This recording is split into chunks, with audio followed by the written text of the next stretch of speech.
Muhammadin wa ala alihi wa sahbihi ajma'in amma ba'du. Alhamdulillah Allah Subhanahu wa taala masih memilih kita untuk duduk di musyawarah. Ini nikmat besar. Ya, nikmat besar. Umat Rasulullah ini adalah umat dakwah. Umat ditugaskan seperti Allah Subhanahu wa taala menugaskan para nabi. Ya. Bagaimana umat Rasulullah itu berpikir dalam segala gerak-geriknya ini bisa menjadi asbab kebaikan kepada orang lain. Bagaimana umat Rasulullah bisa menjadi asbab hidayah kepada umat seluruh alam. Karena manusia umat Rasulullah ini memang dipersiapkan untuk menjadi dai. Memang dipersiapkan. Makanya Allah berfirman, kuntum khairu ummatin ukhrijat linnas. Kalian sebaik-baik umat yang dikeluarkan untuk manusia. Tujuannya apa dikeluarkan untuk manusia? Ta'muruna bil ma'ruf wa tanhauna 'anil munkar. Untuk manusia, tujuannya itu. Makanya umat Rasulullah SAW akan beri keistimewaan yang luar biasa. Bayangkan saja umatnya Nabi Musa, umatnya Nabi Isa alaihissalam, yang hanya dakwah ke Antioquia. Kita baca di Yasin itu, ya, watrib lahum mathalan ashabal qaryah idja'ahal mursalun. Itu ceritanya umatnya Nabi Isa yang ditugaskan ke Antioquia, salah satu provinsi yang sekarang ada di Turki. Itu disuruh berkelana. Itu umatnya 3 orang umatnya Nabi Isa yang disuruh dakwah ke sana. Ya. Ini oleh Allah SWT dibekali, bukan nabi itu, bukan nabi itu hanyalah hanyalah orang hawariyin. Ya. Itu bisa menyembuhkan orang sakit, bisa menghidupkan orang mati, bahkan bisa mata yang tidak ada kelopak matanya saja itu bisa didoakan, bisa keluar kelopak, bahkan bisa melak, bisa melihat. Ini umatnya Nabi Isa. Bagaimana kalau umatnya Rasulullah Sayyidul Anbiya wal Mursalin, kustena para nabi, kustena para utusan, setedung jaga gelun. Jaga gelun jadi gile. Biasa. Itu diberi keistimewaan seperti itu. Bagaimana kalau kita umatnya Rasulullah SAW, umatnya Nabi yang paling hebat, adanya dunia ini kan adanya Rasulullah, diberi tugas seperti tugasnya Rasulullah, bukan hanya diberi tugas seperti tugasnya Nabi Ibrahim, bukan diberi tugas seperti tugasnya Nabi Isa, bukan diberi tugas seperti tugasnya Nabi siapa namanya? Nabi Isa enggak, Nabi Musa enggak. Tapi diberi tugas seperti tugasnya Rasulullah SAW, dikeluarkan untuk umat seluruh dunia. Tujuannya ta'muruna bil ma'ruf wa tanhauna 'anil munkar. Masa orang yang diberi tugas sedemikian rupa tidak akan diberi mukjizat sebagaimana yang diberikan kepada Nabi, kepada umatnya Nabi Isa? Mesti diberi mukjizat, diberi keistimewaan. Sepenting umat Rasulullah kak itu tidak edungan. Lo celengkan kok. Ya. Jadi umat Rasulullah akan diberi keistimewaan ini oleh Allah Subhanahu wa taala, ya, diberi keistimewaan ini yang penting menjaga 2 perkara. Ya, menjaga 2 perkara. Apa perkara pertama? Perkara pertama musyawarah.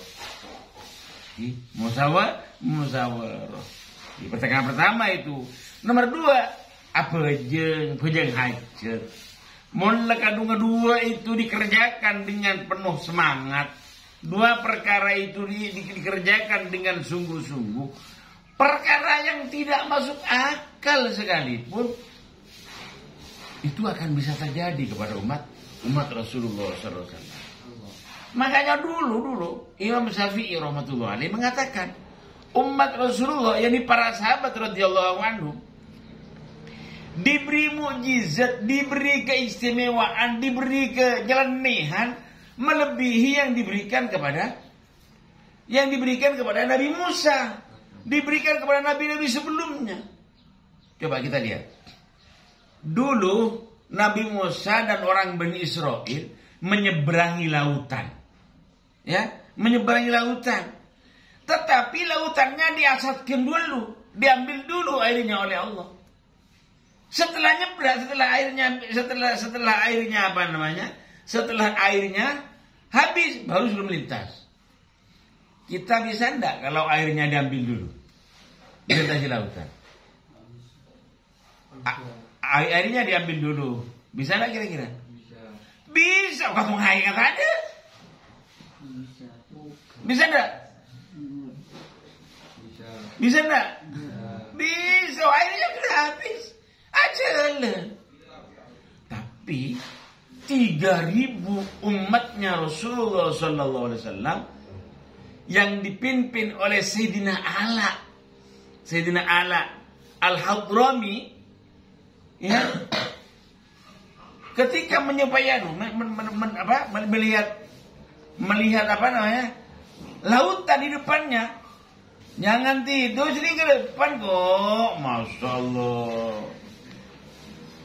Ya, begitu melihat lautan di depannya atau oleh ke belakang ke makmurnya, jadi ya, engkau oleh betis deh. Ya, katanya, saya akan kayak dia melintas ini. Kalau saya tidak tenggelam, maka kalian ikut saya. Hanya beberapa ayat, beberapa asmaul husna saja yang dibaca oleh Sayyidina Ala Al-Hadrami, dia lewat di atas lautan bersama 3.000 rombongannya.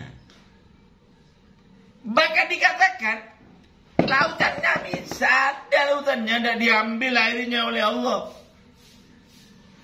Lautannya tidak diambil. Kaki kudanya sahabat ini, masya Allah, kaki kudanya tak pecah. Geja itu. Nah, ini keistimewaan. Cak betul apa itu? Itu ngabur di atas lautan, dia tak pecah. Bahkan salah satu dari sahabat, dari rombongannya itu, ya,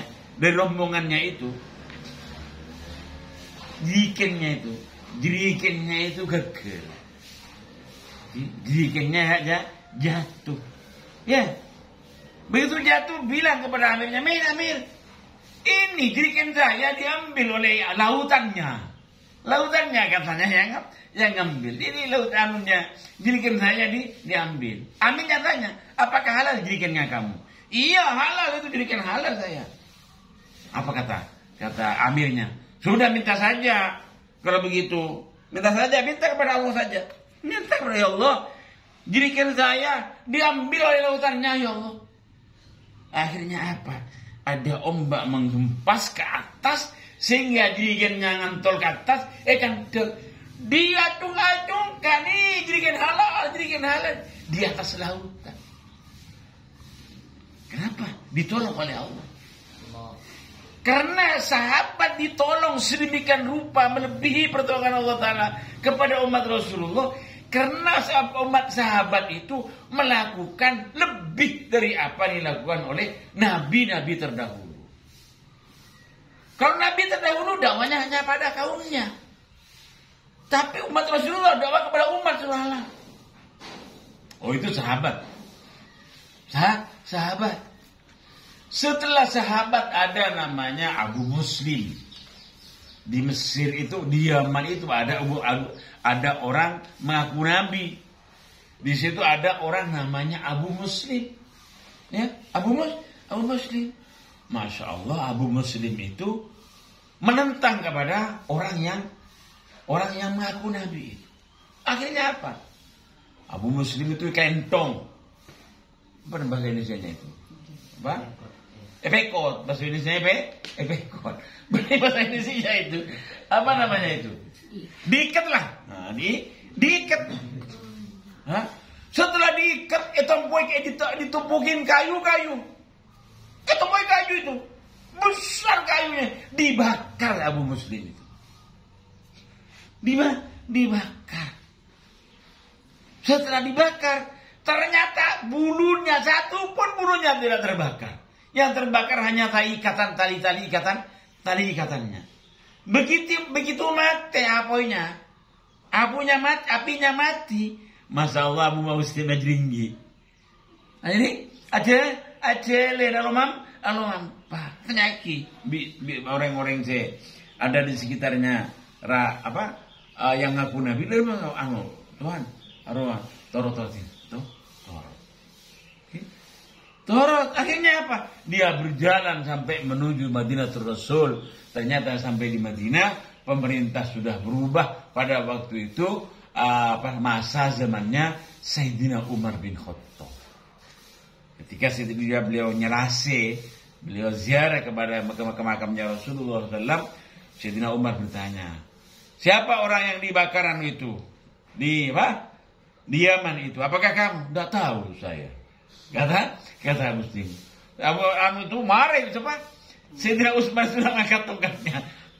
Ngaku siapa? Oh iya saya.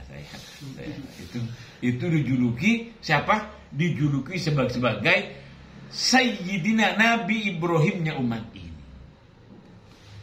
Ini kata Imam Syafi'i rahimahullah mengatakan umat sahabat radhiyallahu anhu dibantu oleh Allah sebagaimana Allah Subhanahu wa taala membantu kepada para nabi, bahkan melebihi para nabi, karena sahabat itu bekerja seperti pekerjaan para nabi, bahkan melebihi para nabi.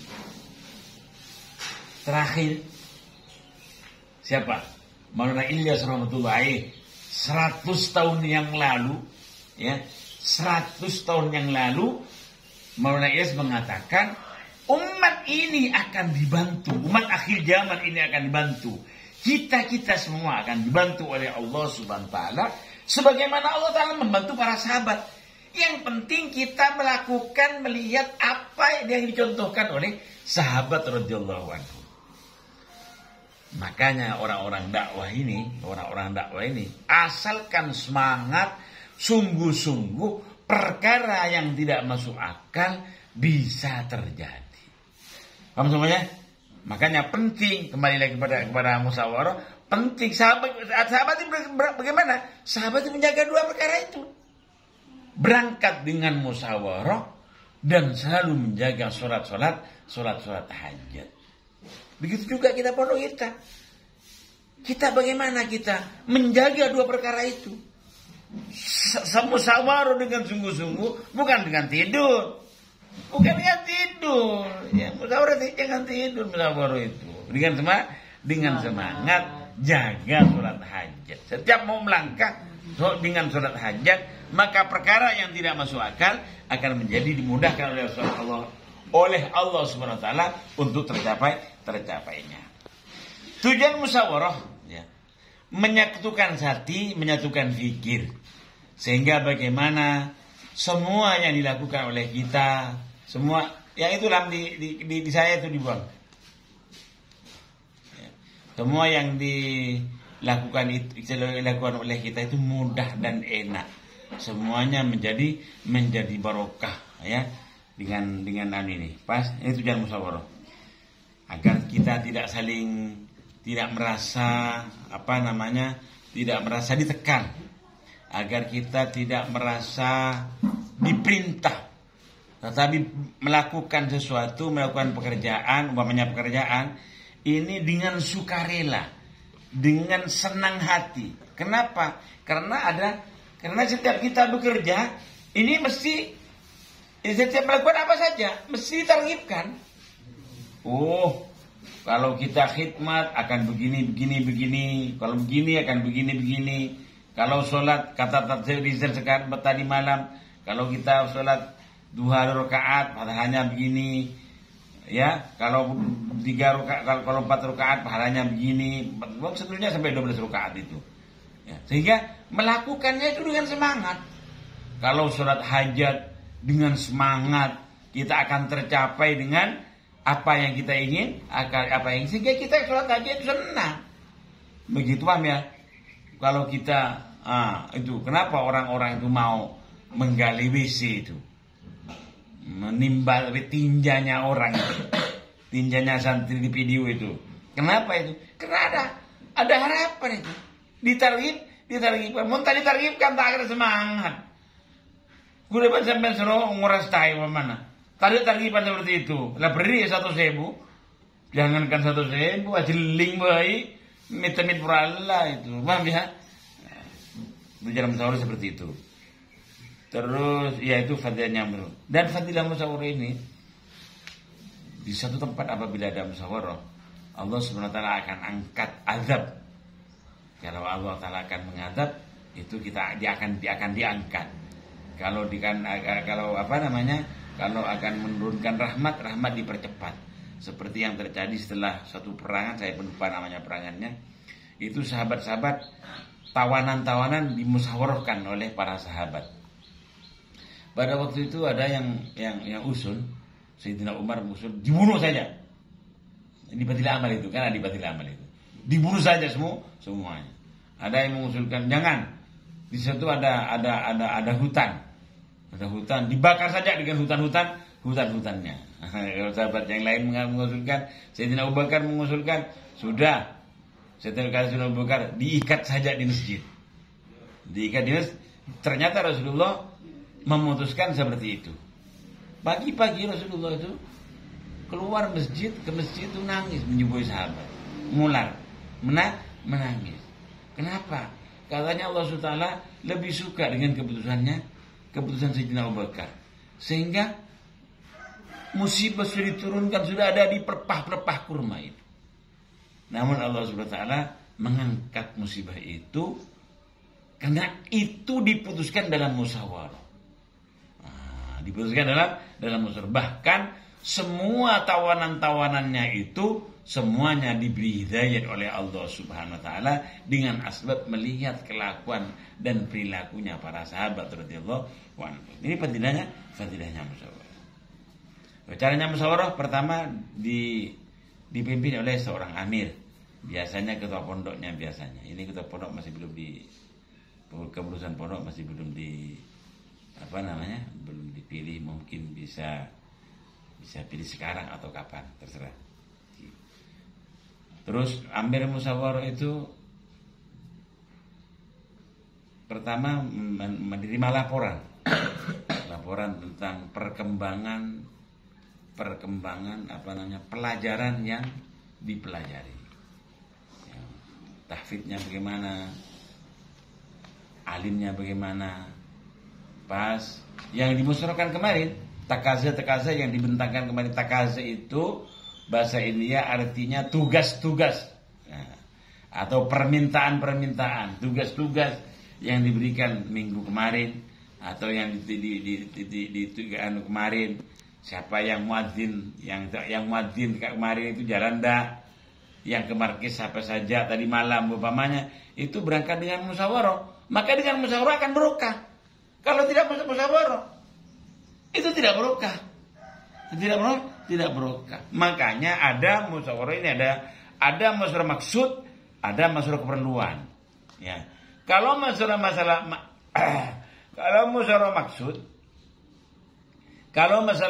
maksud, kita duduk semua ini. Ini namanya musyawarah maksud ini. Hari Ahad ini musyawarah maksud. Tujuannya kita bagaimana kita ngafal sukses, alim sukses, kita cerdas, bisa membahas, bisa ini maksud ini, tujuan. Maksud atau tujuan. Tujuan mondok kita apa tujuan mondok kita? Agar kita menjadi orang alim bisa amal, agar kita menjadi hafal Quran menjadi hebat. Itu tujuannya. Ngerti? Ada musyawarah apa namanya? Ada musyawarah keperluan.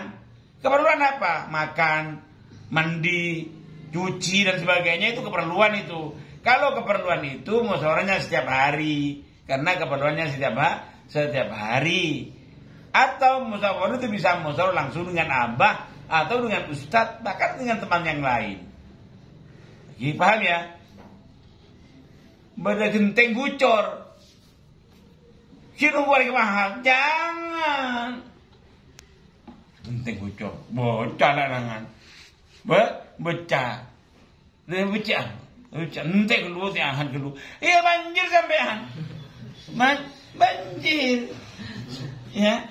Jadi kalau keperluan itu musyawarah cukup dengan ustadz, dengan abah, dengan teman-teman yang gimana? Becek bayi ya. Ya, iya becek juga. Udah berangkat itu. Ini